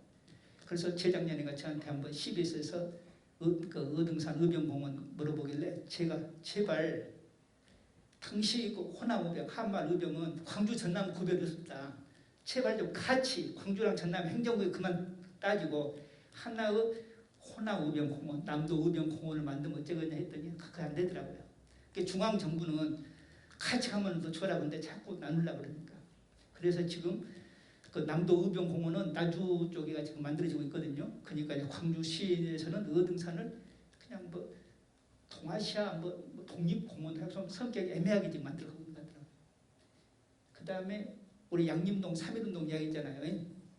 간단하게 이야기하자면 이 3.1운동은 3월 10일 날 일어나는데 자꾸 우리가 3.1운동을 그 3월 1일 그때부터 또 2월 28일부터 이야기했는데 제가 공부해 보니까 2월 5일 날 경성의전 지금 서울대 의대 다니던 김범수 선생이 그 손녀딸이 지금 전남여고 역사관장 했는데 그 김범수라는 사람이 일본에서 28 독립선언 하잖아요. 그 선언서를 거기 유학생 대표들이 갖고 옵니다. 그래가지고 전국에서 동시에 뿌려보려고 그때 이제 그 놈을 들고 그 김범수 선생이 정광호 유학생과 같이 장성에 와서 그 수천 장 유인물을 복사를 해요. 그게 3월 10일 날 광주 3.1운동에 사용됩니다. 그러니까 제가 보면은 이미 2월 5일부터 3.1운동은 준비되고 있었다. 이렇게 설명해야 되고 또 하나 지금 요 양림동 여기 바로 행정구역이 아마 동구거예요. 동구 적수자병원 동구죠. 거기 뒤편에 그 신문 잡지 종남소라고 있었어요. 신문 잡지 종남은 뭐냐? 지금 같으면은 그 우리 그 가판대 있잖아요. 신문이나 잡지 꽂아놓은 그런 가판대예요. 그래가지고 거기서 지식인들이 이렇게 신문 보면서 뭐 지식을 그 향유라고. 근데 이 신문 잡지 종남소를 당시 광주의 젊은 친구들은 거기서 모여서 지금 스터들으면서 의식화 공부를 한 거예요. 의식화. 그래가지고 이 독립을 모의합니다. 독립을. 그 신문 잡지 종남소 회원들이 1919년 3.1운동 후 주역들이 됩니다. 19년 3.1운동. 이제 그 증거가 제가 이번에 책을 썼던 강석봉 선생이라고 아까 잠깐 말씀드렸는데 강석봉 선생의 손자가 목숨처럼 이렇게 갖고 있는 사진 한 장 있는데 그 사진은 자기 할아버지가 이제 그 갖고 있는 사진인데 거기 보면 뭐라고 되어 있냐면은 그 3.1운동 후 비밀 결사가 그렇게 적어졌어요. 3.1운동 비밀 결사. 그래서 제가 이제 뭐라고 했냐면 당신은 3.1운동이라는 말이 없었으니까 이 아마도 뒤에 그 사진에다가 아마 사진관에 가서 글자만 더 넣은 것 같은데 어쨌든 간에 이 신문 잡지 종남소를 비밀 결사로 당시 회원들은 생각하고 있었다. 그래서 광주 3.1운동을 신문 잡지 종남소 중심으로 재구성해야 된다. 제 주장이고 그런 내용을 이번에 그 강석봉 선생 책 속에다가 제가 담았어요. 그래서 우리 이제 이번 선거 끝나면 이제 어느 분이 될지 모르겠지만 제가 청장님 만나면 우리 이제 이건희 과장님도 도움 받아서 그 신문 잡지 종남소를 좀 복원해가지고 우리 어떤 광주 현대사의 광주 정신 어떤 토상으로 한번 꾸몄으면 하는 그런 생각을 갖고 있습니다. 그리고 이러한 그 광주 정신이 이 3.1운동이 무엇으로 정확히 10년 뒤에 광주 학생운동으로 폭발하잖아요. 근데 제가 공부해 보면은 이미 27년, 26년부터 그리고 여러분이 하나 알고 있는 그 광주 고보, 광주 1고의 성진에 나오잖아요. 성진에도 우리가 장제성 선생 빵집 이야기 많이 하는데 그 장제성 선생이 성진이라고 하는 그런 어떤 비밀 조직을 만드는데 누가 또 코치를 하냐? 강석봉 선생이에요. 강석봉 선생이. 그래서 성진회를 장제성이 창시했다 그래버리면 이건 안 맞냐. 강석봉 선생의 지도를 받아서 결정된 것이다. 비밀 조직이다. 이렇게 설명해야 정확한 설명이 됩니다. 그런데 그 학생운동이 45년까지 계속되고 있어요. 그래서 제가 이번에 판결문을 이렇게 보다 보니까 계속 나오고 있고 특히 광주 사범학교 학생들이 광주 사범학교 학생들이 42년부터 무엇을 만드냐면 임시정부랑 연결돼가지고 41년 12월 5일 날 태평양 전쟁이 일어나니까 미국하고 일본이 임시정부도 우리도 일본에 선전포고해야 되겠다. 그러면서 임시정부가 어떤 역할을 하냐 본국과 연결하는 비밀 어떤 그 조직을 만들어 가요. 그러니까 광주 사범 학생들하고 그런 그 비밀 그 독립운동 조직을 만듭니다. 그게 무등독소이거든요. 그래가지고 그 학생들이 44년에 체포돼가지고 무려 10개월 동안 광주경찰서에 취조다가 어디 나주경찰서에 어떤 놈이 나왔다 하면 너 나주경찰서 가서 또 조사받고 8월 15일 그 다음에 해방될 때까지 그렇게 계속 고생을 해요. 그래서 무등독서회 같은 것이 전혀 드러나지 않았거든요. 이제 좀 그렇게 디테일하게 좀 더 구체적으로 우리 지역의 역사를 하나씩 찾아내야 되겠다. 그래야 조국의 독립을 위해서 목숨을 바쳤던 그런 분들의 이야기를 우리가 적는다. 이렇게 생각이 되겠습니다. 그리고 해방이 되었을 때 우리 지역이 유난히도 좌우 갈등이 심했잖아요. 좋게 말하면은 이 통일을 위한 몸부림이다. 저는 적극적으로 해석하는데 어쨌든 간에 그런 그 이념 갈등이 4.3 사건으로 그리고 여수 순천 그 사건으로 근데 우리는 이제 여수 순천 사건 그러는데 이제 그런 이야기를 해요. 우리 지역 역사니까 좀 더 적극적으로 해석하면 안 되겠냐 항쟁으로 그러니까 그것도 좀 고민해 보자 이제 그런 이야기를 하고 있는데요. 그 다음에 4.19 혁명 이야기만 잠깐 할게요. 4.19 혁명이 이제 그 3월 15일 날 저기 마산 의거부터 시작한다 그러는데 3월 15일 그 부정선거 있었잖아요. 그때 광주에서 당시 민주당 그 당원들 중심돼 가지고 상여 매공 나와요. 그때 한 12시 되거든요. 12시쯤. 그러니까 시간으로 보면은 광주가 더 빠르다 지금 우리가 이야기를 하고 있습니다. 그 다음에 4월 19일, 20일 이틀 동안 이제 그 4.19가 폭발하면서 그 경무대 또 이기붕 집으로 또 우리 광주로 말하면은 뭐 경찰서 쪽으로 시위대가 몰려들고 그러니까 발포가 시작되거든요. 그래가지고 당시 그 이틀 동안에 죽은 사람들이 한 160명 됩니다. 현장에서 죽은 사람들이. 근데 그 중에 10%가 우리 광주 전남 사람이에요. 고향이. 그러니까 당시 인구 분포로 보면은 우리 지역 사람들이 훨씬 많고. 그래서 이 지역이 그 4.19 때도 그리고 그런 흔적이 어디로 어떤 민주화 운동에 계속 이 지역이 앞장서기 시작한 것이죠. 그래서 60년대 말 70년대에 그런 유신체제에 반대하는 그런 운동이 계속 내재된 것이 결국은 이 지역의 5.18로 이어지고 또 이 5.18도 보면은 제가 작년 재작년 그 5.18의 시민군 중에 기동타격대라고 나와요. 그 어린 친구들이 기동타격대 만드니까 누가 지원을 해 그러니까 지금 내일 개헌군이 들어오는데 오늘 오전에 물어보니까 저요 한 30몇 놈이 나와요. 그래가지고 오후 3시에 이제 다 편성되도록 발도하고 그러는데 기동타격대 그럼 별것도 없었어요. 근데 그 신분 정도 만들고 그러거든요. 근데 전두환은 그놈들을 잡아다가 이놈들이 반란을 일으킨다 해가지고 죄를 크게 만들어가지고 엄청나게 고문을 하고 구속을 하고 난리 치는 거죠. 그래서 그 사람들은 그 후유증이 엄청나게 심한데 문제는 그 이후에 우리가 그들을 전부 이용우 대상으로 생각했다. 이용우 대상. 그것이 이제 그들한테는 한이 맺혀 있는 거예요. 역사의 주체가 돼야 되는데 객체로 전락한 게. 그래서 그런 어떤 한을 우리가 풀어줄 때 진정한 5.18이 해결된다. 이제 저렇게 저는 그렇게 생각하고 있거든요. 그러니까 뭐 트라우마 센터 만든 것은 또 다른 저는 예산한 거다 생각하고 있습니다. 그래서 제가 지금 이제 여기까지 이야기를 했는데요. 그러니까 이제 결국 제 이야기의 핵심은 우리가 우리 지역의 정체성을 찾아야 되는데 정체성은 무엇이고 공동체를 지키려고 하고 또 우리 지역에다 더 자존감이 있고 근데 그 뿌리는 어디서부터 나타나더라. 이미 마한시대 좀 더 끌어올리니까 고인돌 지성묘에서도 그런 흔적을 엿볼 수 있다. 그런 것들이 이렇게 마한시대 그 기록으로도 표출되고 유물로도 표출되더라. 이런 이야기를 했습니다. 여기까지 제 이야기입니다. 너무 이야기를 많이 했습니다. 여기까지.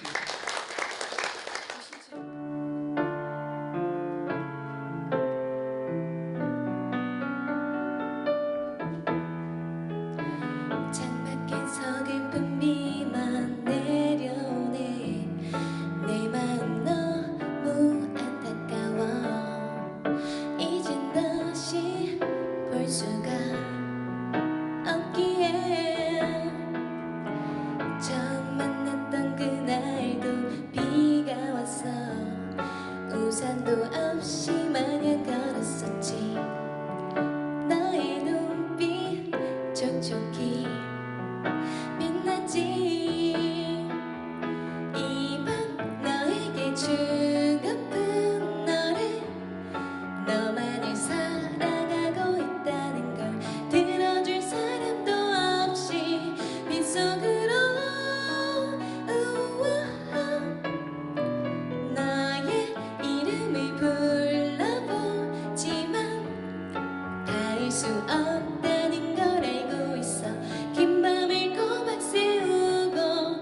빗속으로 어느새 새벽이 오고 있어.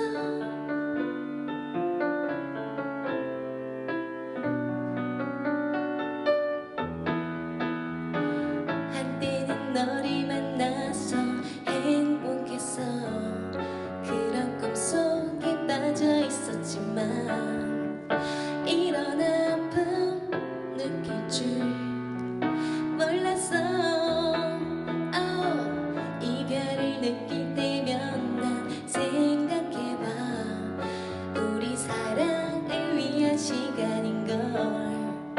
너는 이런 내 맘을 아는지.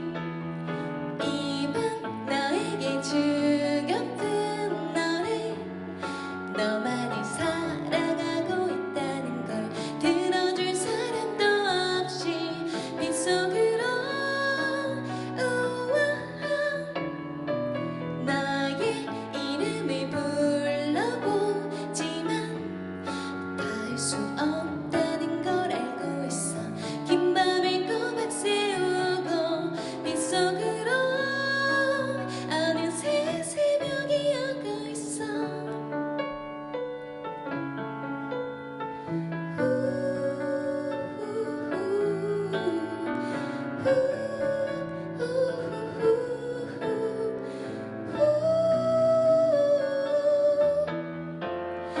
이밤 너에게 주고픈 너를, 너만을 사랑하고 있다는 걸 들어줄 사람도 없이 빗속으로 우와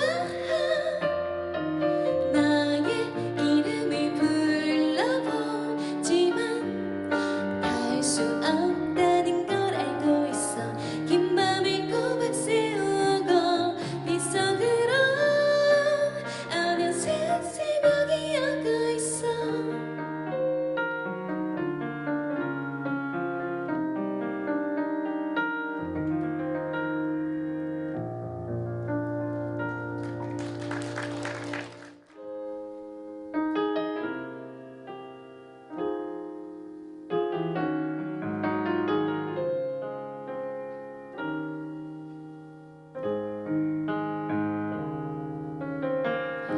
내 곁에만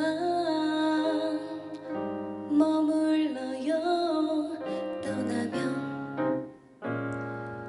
안 돼요.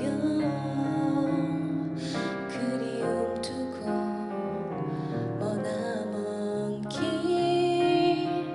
그대의 무지개를 찾아올 순 없어요. 노을진 창가에 앉아 멀리 떠가는 구름을 보며 찾고 싶은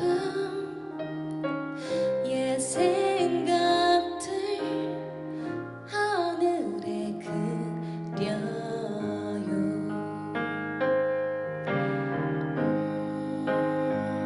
불어오는 차가운 바람 속에 그대 외로워 울지마. 나 항상 그대 곁에 머물겠어요. 떠나지 않아요.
돼요.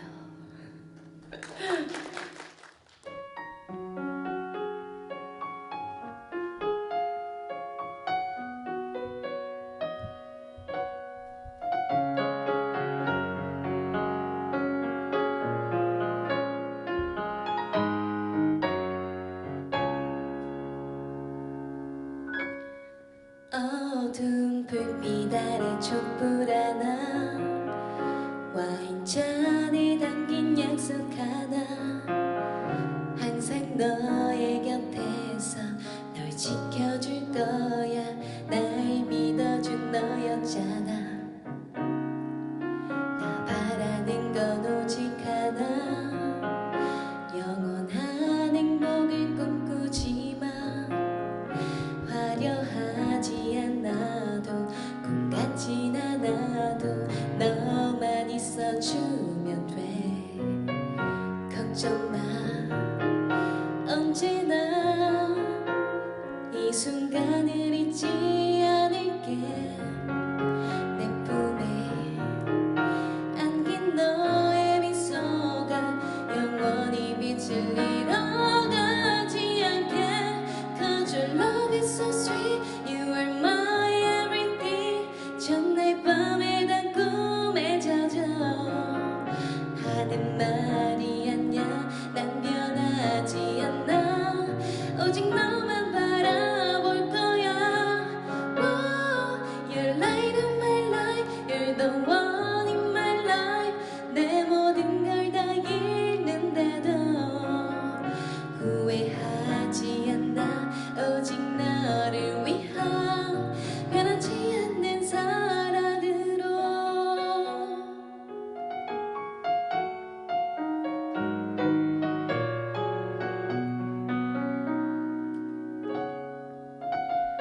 나 바라는 건 오직 하나 영원한 행복을 꿈꾸지만 화려하지 않아도 꿈 같진 않아도 너만 있어주면 돼 약속해 힘들 땐 너의 그늘이 되어줄게 내 품에 안긴 너의 미소가 영원히 빛을 잃어가지 않게 Cause your love is so sweet You are my everything 전날 밤에 단 꿈에 젖어 하는 말이 아냐 난 변하지 않아 오직 너만 바라볼 거야 Whoa, You're light of my life You're the one in my life 내 모든 걸 다 잃는데도 후회하지 않아 오직 너를 위한 변하지 않는 사랑으로 You're light of my life You're the one in my life 내 모든 걸 다 잃는데도 후회하지 않아 오직 너를 위한 변하지 않는 사랑으로 All I ever want is your love. 네, 지금까지 원고지였습니다. 감사합니다.